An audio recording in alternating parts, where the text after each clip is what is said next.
Respect plus accountability. We are to respect those who have spiritual leadership roles in the church, but they must still be held accountable for irresponsible and sinful actions. Here's Gene to explain.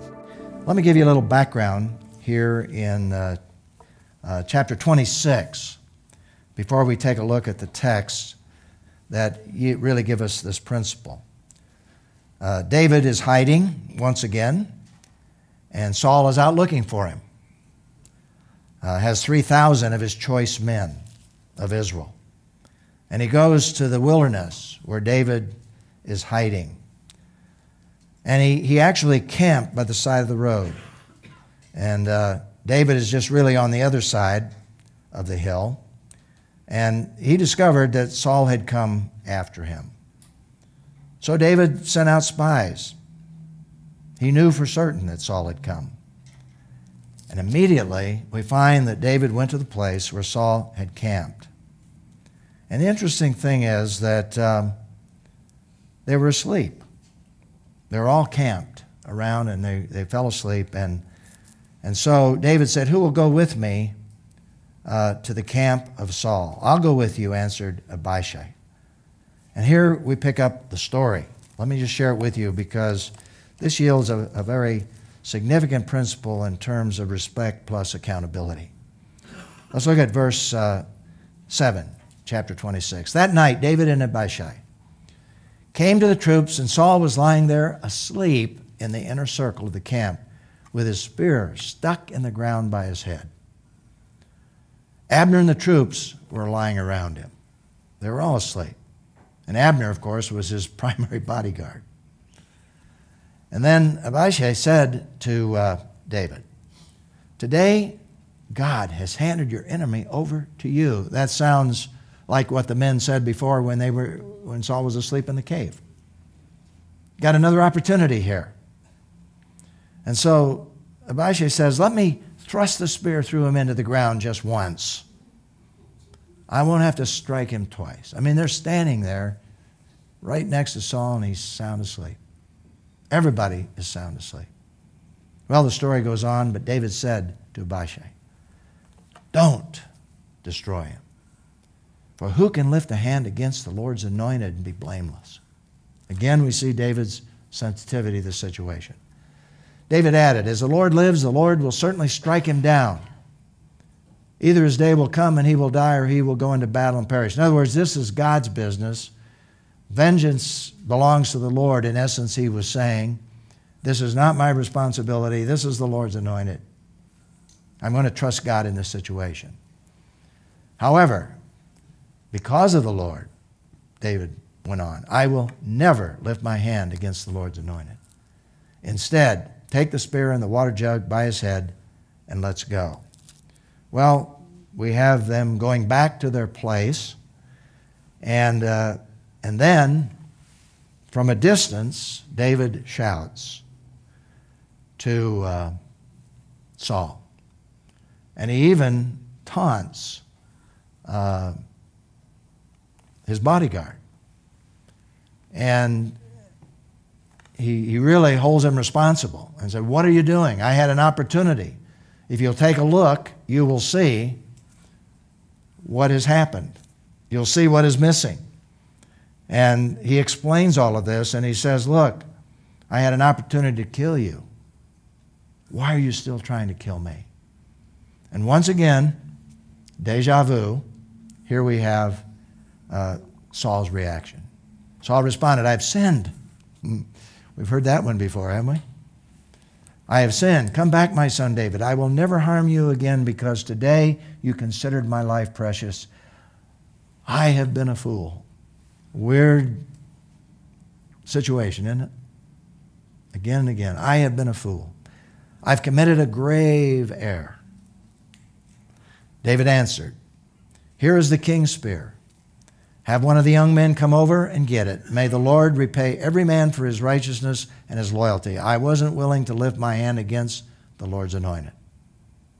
Even though the Lord handed you over to me today, just as I considered your life valuable today, so may the Lord consider my life valuable and rescue me from all trouble." And Saul said to him, "You are blessed, my son David." We've heard that phrase before. "You will certainly do great things, will also prevail." And then David went on his way, and Saul returned home.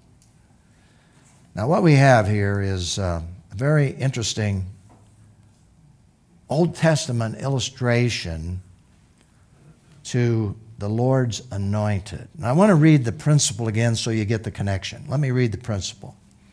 We're to respect those who have spiritual leadership roles in the church, but they must still be held accountable for irresponsible and sinful actions. Well, what if they are called the Lord's anointed, or they use that phrase, "I am the Lord's anointed"? You ever heard that today? From spiritual leaders particularly? Well, yes, we are to respect and honor those who are in spiritual leadership. We read about that in 1 Thessalonians. This is one verse. We could refer to others. Respect and honor. "Now we ask you, brothers," Paul's writing to the Thessalonians, "to give recognition to those who labor among you, lead you in the Lord, admonish you, and to regard them very highly in love because of their work." That's respect. That's honor. However, here's an interesting balance. Accountability. When Paul wrote his first letter to Timothy dealing with spiritual leaders in the church, he said, "Yes, don't accept an accusation against an elder unless it is supported by 2 or 3 witnesses, but publicly rebuke those who sin, so that the rest will also be afraid." And basically, I think what Paul is saying there is to rebuke the one who sinned in the presence of the other spiritual leaders. Public rebuke those who sin. And that's stated about spiritual leaders. So you have, yes, respect and honor, but you also have accountability.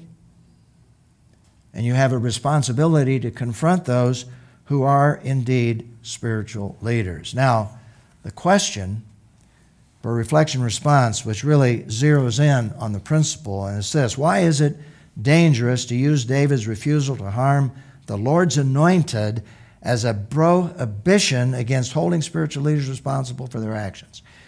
Why that question? Why this principle? Well, first, let me answer that question by saying this is why we must develop principles from the total biblical story. Not just taking something out of context, particularly in the Old Testament, because we can come up with a false conclusion. And let me illustrate how that is used inappropriately today. I've literally heard spiritual leaders who use this phrase, "I am the Lord's anointed. You cannot disagree with me because I am the Lord's anointed. You are to respect, you are to honor me." But they use it as a point of intimidation. And that's intimidating. When they cite this Old Testament passage, "Don't lift your hand against the Lord's anointed." That can be used as intimidation. That can be used to control. That can be used to build our own kingdom. And it actually can be used to justify our sin. And there are spiritual leaders, unfortunately, who use this Old Testament statement to justify their sins, to keep people from confronting them and their sin. So you see the importance of the principle? The balance that is there? Let me read the principle once again, and you can see that balance in the principle. We're to respect those who have spiritual leadership roles in the church. Yes, absolutely. But here's the balance. They must still be held accountable for irresponsible and sinful actions. You see that concept in the New Testament. And it's a very important principle. Respect plus accountability.